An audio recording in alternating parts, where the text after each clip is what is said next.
All right, we're back. Next word. Yao. Angry tone.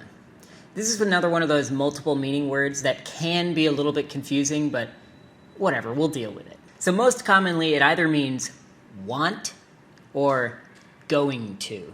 I can see how you might think that might be confusing, but we'll get through it, I promise. So, 我要 can either be I want or I am going to, depending on the context. Context can be implied by your expression, like how you say it, or just through the rest of the words that are in the sentence. Also, an amazing thing about Chinese, 我要 doesn't carry a negative connotation.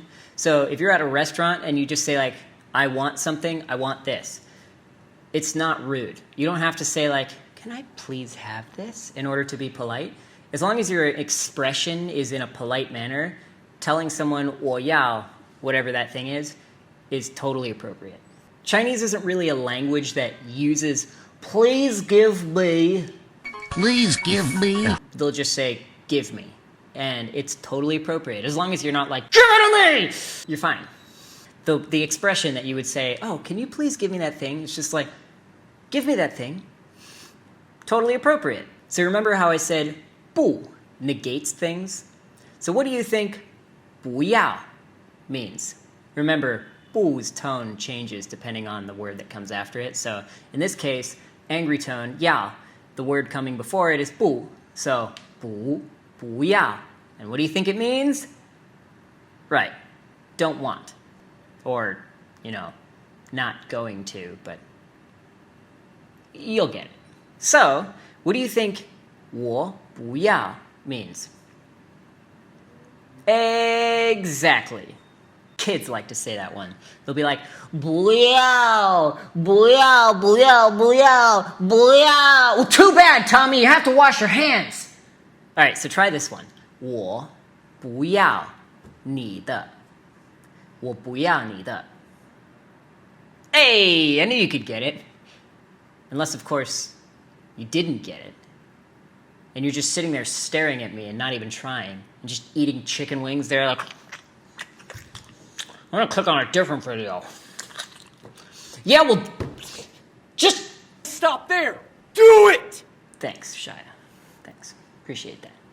Thanks, man. No, seriously, that's really helpful.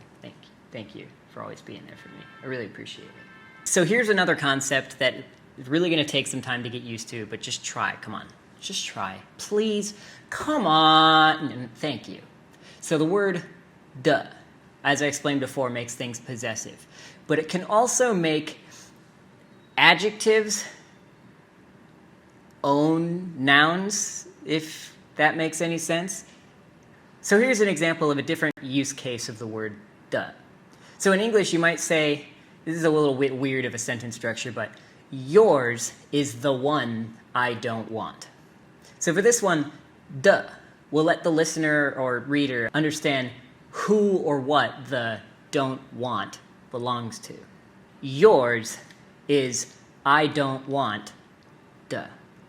Yours is I don't want "de." Does that make any sense? If you're confused, please let me know in the comments and I'll try to explain it a little bit better. It sounds confusing now, but after several examples, you'll start to understand what I mean. Like, red car would be red the car. So the car belongs to the descriptor word red. Or in other words, the adjective owns the noun. Happy the person, or 不 happy the person. 你的是我不要的。你的是我不要的。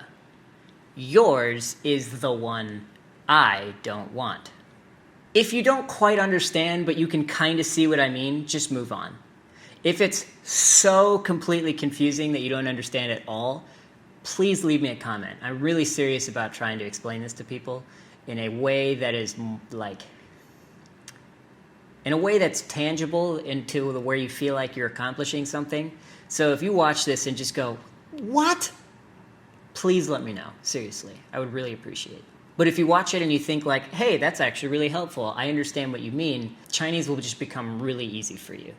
Because That is a structure of the language, but as soon as you learn that, it's one of those things that's just always used like that and doesn't change. So you can use it in so many different ways, and like I said, with these few basic words, you can speak a lot of Chinese.